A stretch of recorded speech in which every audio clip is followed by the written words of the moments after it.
Hola, soy Marisa Glave y hoy día en Más Allá de la Coyuntura tenemos un programa que se llama Alerta. Scotiabank por recibir 400 millones de soles gracias al Tribunal Constitucional. Como ustedes recordarán, es difícil olvidar, tuvimos una sentencia histórica del Tribunal Constitucional que le devolvió la libertad a la señora Keiko Fujimori durante un breve tiempo, fruto de una discusión sobre una acción de amparo.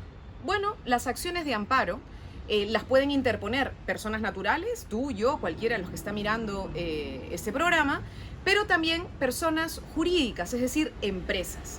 Las empresas normalmente hacen acciones de amparo cuando sienten que el Estado peruano les ha cobrado alguna cosa de más o creen que hay alguna irregularidad en un trámite.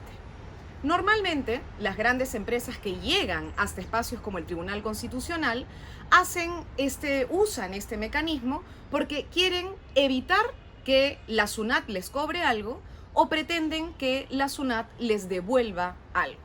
Estamos a punto de tener una sentencia del Tribunal Constitucional que podría devolverle a Scotiabank 400 millones de soles. No estamos hablando de 400.000, 500.000, 1 millón, 2, 10 millones. No, estamos hablando de 400 millones de soles. ¿Y por qué esto es realmente grave? Porque atrás de esta posible sentencia, en el caso de Scotiabank, hay un conjunto de empresas, 180 aproximadamente, muchas de ellas partes de ¿quién? De la CONFIEP. Una de ellas, Telefónica, que tiene una pretensión de ¿cuánto? Escuchen por favor bien, 2.000 millones de soles. Eso es lo que está en este momento en manos del Tribunal Constitucional en un proceso que muy pocos han conocido. A diferencia del caso de la decisión en torno a la disolución constitucional o no del Parlamento, esta vez el tribunal ha sido bastante opaco en el procedimiento que se está llevando a cabo y creemos que es fundamental ponerle luz y que la ciudadanía preste mucha atención. Es un poquito complicado, así que vamos por partes. ¿Por qué hay una deuda del Scotiabank que tenemos que revisar con detalle? Resulta que este banco no es un banco que haya estado siempre. Tal vez la gente joven no lo recuerda, pero antes existía un banco en el Perú que era el Banco Vice Sudameris.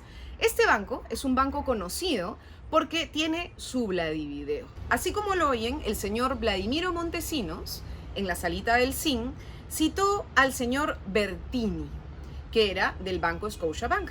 Y como ocurría con un montón de empresarios, tenía la camarita oculta y lo filma en un proceso de chantaje. En este chantaje, el señor Montesinos habla de un expediente en particular. Ustedes pueden revisar el Vladivideo. El Vladivideo es el Vladivideo 1789, donde Montesinos le da a entender al señor Bertini que él manejaba el Tribunal Fiscal. Las investigaciones que hemos conocido después de recuperada la democracia en el país, dan cuenta de un señor Juan Guillén, que era el contador de Vladimiro Montesinos, que resulta que era uno de los responsables de una de las salas del Tribunal Fiscal. El Tribunal Fiscal está dentro del Ministerio de Economía y Finanzas y es el que da luz verde o luz roja a algunas de las pretensiones de la SUNAT, y después la SUNAT cae sobre un contribuyente que ha hecho un pago indebido, o perdón, no ha hecho el pago, y que por tanto hay una deuda, se ha generado una deuda tributaria. Esto pasa con personas naturales, pero pasa con empresas también. Y entonces la SUNAT había detectado en el año 1998 que se había registrado una compra-venta falsa de oro. Es decir, la empresa había puesto en sus libros contables que existía una compra-venta y luego se prueba que esta compraventa no existió y que por tanto se había generado una deuda tributaria. Bueno, ¿qué le ofrece Vladimiro Montesinos al señor Bertini? Le ofrece que el Tribunal Fiscal va a demorar este caso. Esto es fundamental, porque lo que hoy día está diciendo Scotiabank es que SUNAT demoró mucho en cobrar esa deuda y que esa es la razón por la cual está pretendiendo que los intereses que se generaron porque no pagaron la deuda se le devuelvan a la empresa. Esto es grave, insisto, porque no estamos hablando de poco dinero, estamos hablando de 400 millones en este caso.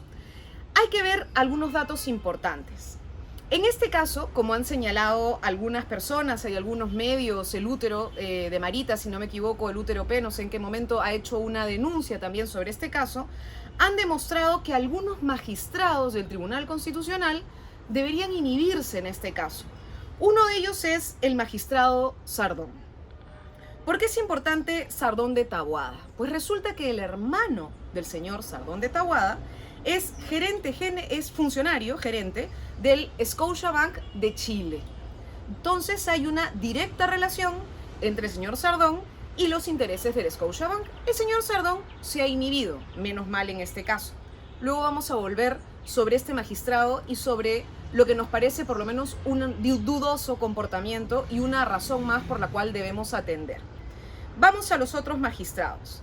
El magistrado Ramos, que es además quien estaría a cargo de la ponencia en el caso de Scotiabank, resulta que ha escrito en su cuenta de Facebook de manera pública un listado de agravios contra la SUNAT en los casos de intereses tributarios.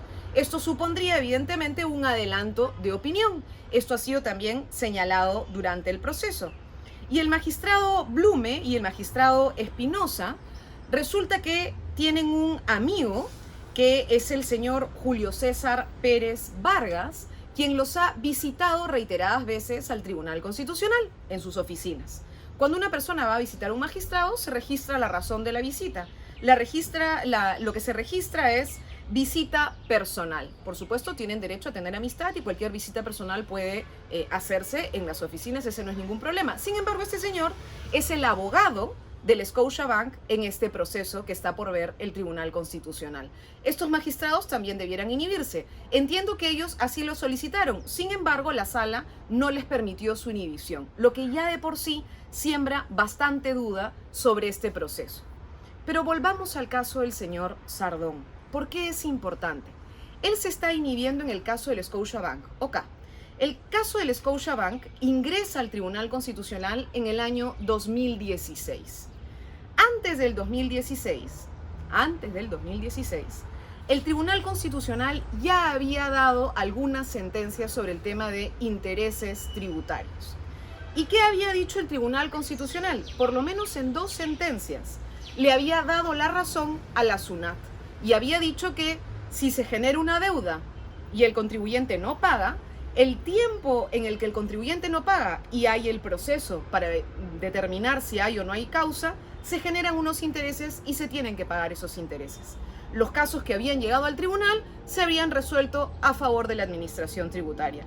Sin embargo, en el año 2016, cuando ya había presentado Scotiabank su pretensión al tribunal, sale una sentencia para el caso Medina de Vaca. Este es un caso de una persona natural que hace una pretensión sobre los intereses tributarios y por primera vez el Tribunal Constitucional cambia lo que había sido hasta ahora una especie de jurisprudencia. Es decir, el tribunal venía diciendo los intereses se tienen que pagar y le había dado la razón a la SUNAT, es decir, al Estado peruano. A partir del 2016 hay una sentencia que cambia esta interpretación. ¿Quién es el ponente? Es decir, ¿quién construyó originalmente esa sentencia del Tribunal Constitucional?